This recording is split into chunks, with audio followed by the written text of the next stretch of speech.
ជំងឺទឹកនោមផ្អែមទឹកនោមផ្អែមគឺជាជំងឺមួយដែលបង្កឡើងដោយភាពខុសប្លែកនៃអរម៉ូន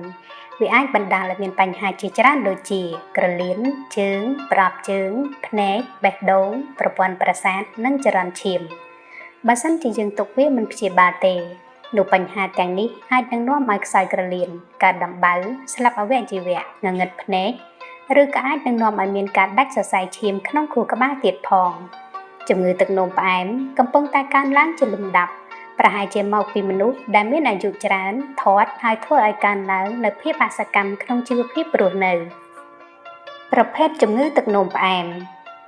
ជំងឺទឹកនោមផ្អែមមានពីរប្រភេទជំងឺទឹកនោមផ្អែមប្រភេទទី1ជំងឺទឹកនោមផ្អែមប្រភេទទី1គឺជាជំងឺទឹកនោមផ្អែមដែលអាស្រ័យទៅលើអរម៉ូនអាំងស៊ូលីនដែលមាននៅក្នុងខ្លួនឬជាជំងឺដោយបន្សោយភាពស៊ាំរបស់រាងកាយជំងឺទឹកនោមផ្អែមប្រភេទទី1នេះវាអាចបំផ្លាញកោសិកាលំពែងដែលជាអ្នកផលិតអរម៉ូនអាំងស៊ូលីនអរម៉ូនអាំងស៊ូលីនត្រូវការជាចាំបាច់ដើម្បីគ្រប់គ្រងកម្រិតជាតិស្ករនៅក្នុងឈាមបើសិនជាគ្មានអាំងស៊ូលីនទេនោះអ្នកជំងឺអាចស្លាប់បានចំពោះអ្នកដែលកើតជំងឺទឹកនោមផ្អែមទាំងនៅក្មេងនោះពួកគេមិនអាចផលិតអរម៉ូនអាំងស៊ូលីនបានឡើយអ្នកកើតជំងឺទឹកនោមផ្អែមប្រភេទទី1ត្រូវតែបង្កើនបរិមាណអរម៉ូនអាំងស៊ូលីននៅក្នុងខ្លួនរបស់ពួកគេ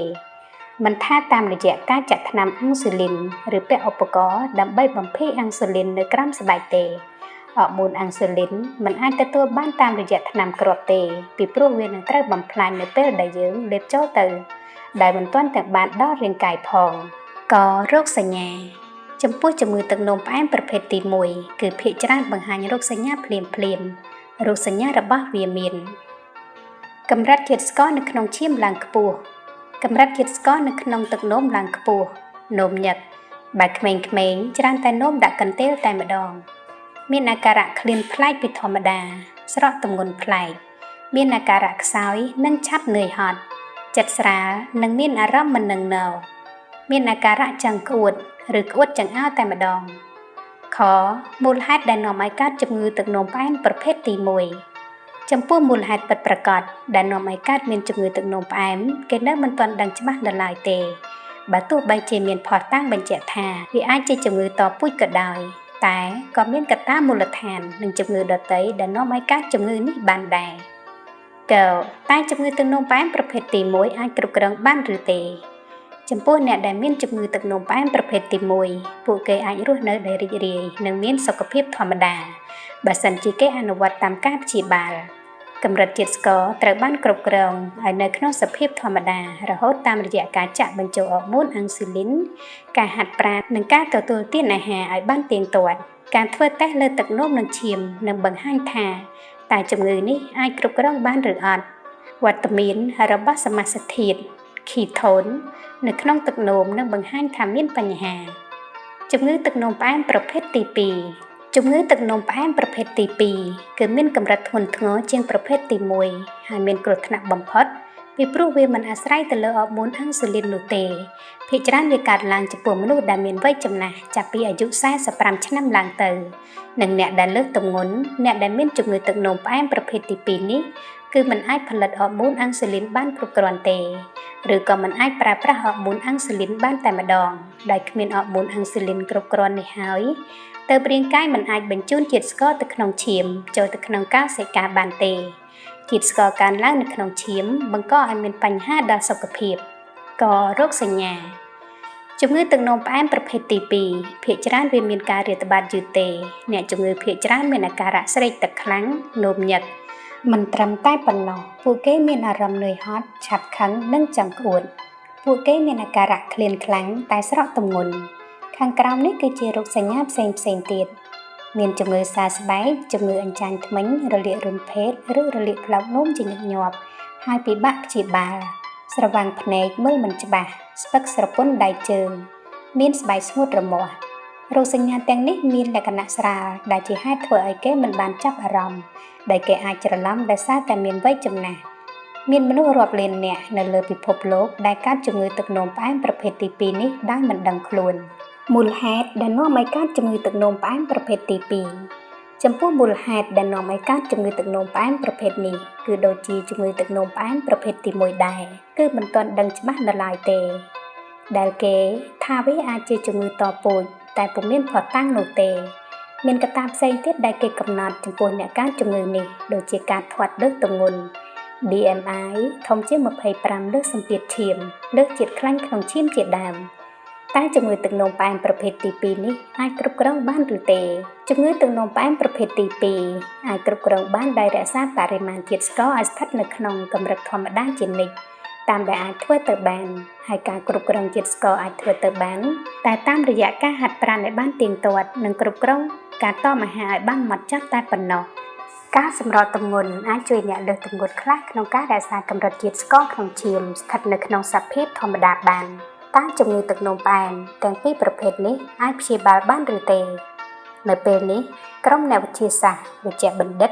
បានខិតខំស្វះស្វែងគ្រប់វិធីដើម្បីរកវិធីព្យាបាល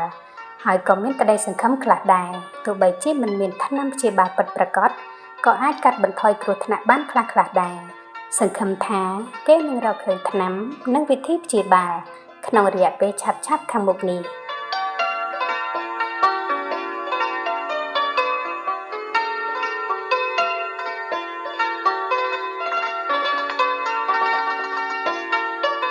ជំងឺ Down syndrome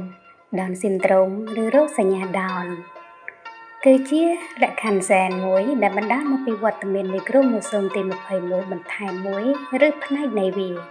ដែលគេហៅថា Trisomy 21លក្ខណៈមិនប្រក្រតីរបស់គ្រូម៉ូសូមទី21លើចំនួនធ្វើឲ្យទារកមានបញ្ហាលូតលាស់ផ្នែករាងកាយនិងសតិបញ្ញាខុសប្រក្រតីលក្ខខណ្ឌនេះត្រូវបានរកឃើញដំបូងដោយវេជ្ជបណ្ឌិតជនជាតិអង់គ្លេសឈ្មោះថា John Langdon Down ក្នុងឆ្នាំ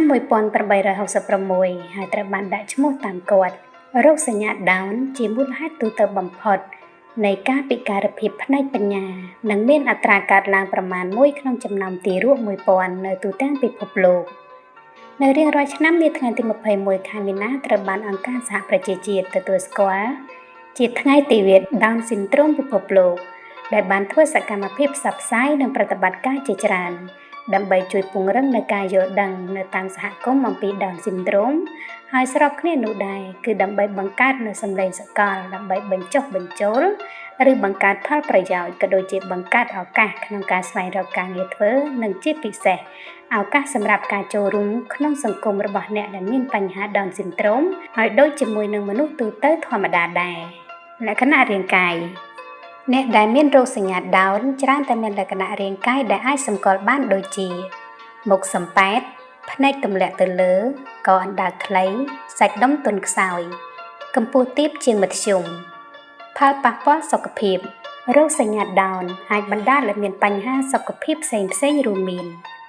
ជំងឺបេះដូងពីកំណើតបញ្ហាការស្ដាប់និងការមើលឃើញបញ្ហាក្រពេញទីរ៉ូអ៊ីតការលូតលាស់បញ្ញាយឺតមូលហេតុរោគសញ្ញា Down កើតឡើងដោយសារកំហុសក្នុងការបែងចែកកោសិកាអំឡុងពេលបង្កកំណើតដែលនាំឲ្យមានគ្រូម៉ូសូម21ចំនួន3ជំនួសឲ្យ2កត្តាហានិភ័យរួមមានអាយុម្ដាយចាស់ជាពិសេសលើសពី35ឆ្នាំប៉ុន្តែវាអាចកើតឡើងចំពោះម្ដាយគ្រប់វ័យការព្យាបាលនិងការគាំទ្រមិនមានការព្យាបាលជាក់លាក់សម្រាប់រោគសញ្ញា Down ទេប៉ុន្តែការអប់រំពិសេសការព្យាបាលរាងកាយ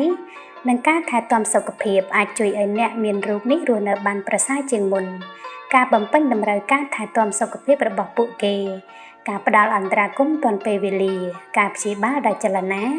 ការព្យាបាលមុខងារប្រចាំថ្ងៃការប្រឹក្សាឬការអប់រំពិសេសខ្លះអាចជួយពួកគេបំពេញនូវសក្តានុពលដ៏ពេញលេញរបស់ពួកគេនិងទទួលបាននូវភាពរីកចម្រើនក្នុងការសិក្សាសម្រួលដល់ការចូលរួមរបស់ពួកគេនៅក្នុងសង្គមនិងគុណភាពនៃជីវិតរបស់ពួកគេ